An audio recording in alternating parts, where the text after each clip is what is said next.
भाईजान मरीज है, दुनिया के हर डॉक्टर हकीम उन जवाब दिता नहीं गुलदा वक्त लुकमान को लाया है, लुकमान एक अंदाजा लाया ओदी बरस दा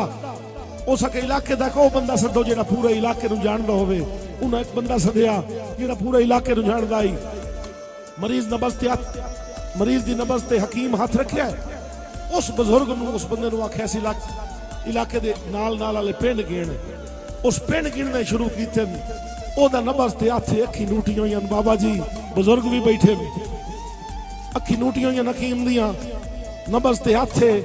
ओ बंदा पिंडां दे नां गिणदा आंदा है, गिणदियां एक पिंड दा नां आया है, मरीज दी नबज फड़कण लग गई। हाय हाय हाय वाह सतानी साहबा, बहुत मेहरबानी, क्या बात, बहुत मेहरबानी शफकत। ऐ मेरे पिशावर तो आए हुए मेहमान सही तवज्जो करे आए भाईजान, मरीज दी नबज फड़कीए उसके रुक जा, इसे पिंड दे बाजार गिण,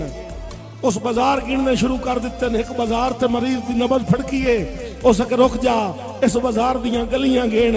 एक गली ते मरीज दी नबज फड़कीए उसके रुक जा, इस गली दे बाजार गिण, एक बाजार ते मरीज दी नबज फड़कीए उसके रुक जा, इस बाजार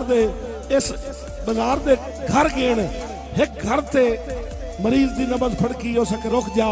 इस घर दे फर्द गिण, एक फर्द दा नाम उस चाया है,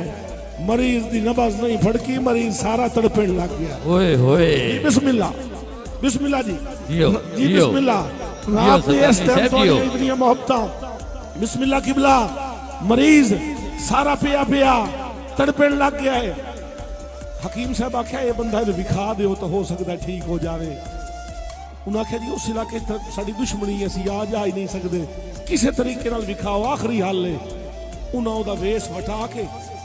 पाटे कपड़े पवा के कासा दे के मंगता बना के गल दिता है भाई उन्हें वेखसी तो ठीक हो जासी, कदी कदी उस्तादी ओवरडोज दवाई खराब करेंदी है, वही होता है जो मंजूर खुदा होता है, बैल दिती कुदरती वो निकले है, लेकिन जेड़े रंग चाई उहदे नाल उल्टा ओदा नुकसान होया है। तवज्जो करनी है कि दवा तू पहले शफा दी सौवे तबीब साइल दी जान कढ लई, जियो बिस्मिल्लाह जवानिया मानो सही, दवा तू पहले शफा दी सौवे तबीब साइल दी जान कढ लई, कहीं दा केड़ा कसूर अपने नसीब साइल दी जान कढ लई, गिलियां जुल्फां नूं हत्थां उत्ते बड़ी नफासत दे नाल चा के ओ बाहर आया तां उस दे हासे गरीब साइल दी जान कढ लई।